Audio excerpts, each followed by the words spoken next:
বুকের ধন হারিয়ে ভারাক্রান্ত হৃদয়ে আঁচল দিয়ে বারবার সন্তানের ছবি মুছছেন আর চোখের পানি ফেলছেন জিহাদের মা।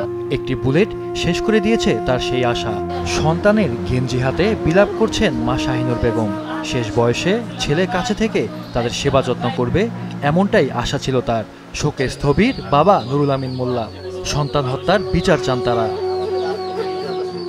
আমার সোনার দন বুকের দন কাটিয়ে নেছে, এই আমার বিচার চাই।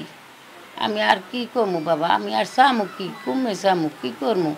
আমার পুত্রে কেমন মনে করেন ওই ঢাকা থাকলে মনে করেন দিনের মধ্যে 5 ফিরে ফোন করতে না, আমার ওই ফোন পড়ে রয়েছে, কেউ একটু ফোন দেয় না। বাবা ভালো ভালো খাওয়া খাবা মা, ভালো ভালো হেনবা, ভালো ভালো ই করবা, ইয়া কইবে কি ডাকুয়ান বাবা আমার এই সোনার টুকরে স্যার আর কি ডাকইবে? আর কে আরে আমি ডাকছি আর কে আরে কি কমু কোন?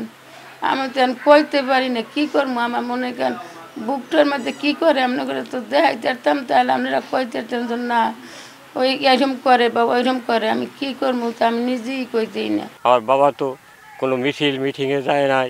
আমার বাবাকে কারা গুলি দিছে, আমার বাবাকে কারা মেরে ফেলছে তা আমি জানি না। আমি আমার বাবার সঠিক বিচার চাই, আমি আর কিছু চাই না। 4 ভাই বোনের সবার ছোট ছিল জিহাদ। মিষ্টভাষী ও শান্তশিষ্ট স্বভাবের কারণে ছিল সকলের প্রিয়। বিভিন্ন সামাজিক কর্মকাণ্ডের পাশাপাশি মানুষের উপকার করতে ভালোবাসত।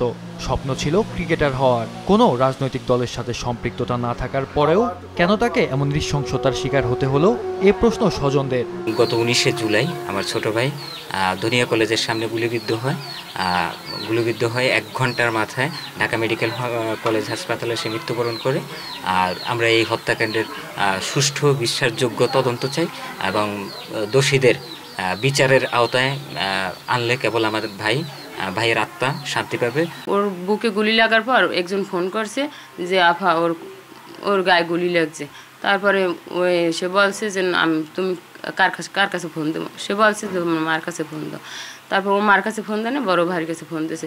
তারপর বড় ভাই চেষ্টা করছে ওরে নিয়ে যে ওরে বাঁচাইতে পারিস না, ও ছিল বাড়িতে। জিহাদ মূলত আমাদের খুবই পরিচিত এবং আমার ছেলের সাথেই খেলাধুলা করতো। আমাদের জানা মতো ছেলে হিসেবে খুবই ভালো এবং ওদের একটি ব্লাড ডোনেট গ্রুপ আছে, ওই গ্রুপের সদস্য। আমার ছেলে ওই গ্রুপের সদস্য। ওর মতন ছেলে বোধহয় 2-1টা এই গ্রামের মধ্যে হয় না। ও খুবই শান্ত একটা ছেলে ছিল। ও মানুষের আপদে বিপদে সবসময় আগাইয়ে যাইত। জিহাদ আমাদের সহপাঠী ছিল। আমরা তার সাথে যখন ঢাকা থেকে আসতো আমরা একসাথে খেলাধুলা করতাম। সে খুব ভালো মানের মানুষ ছিল। মাছরাঙা নিউজ ডেস্ক।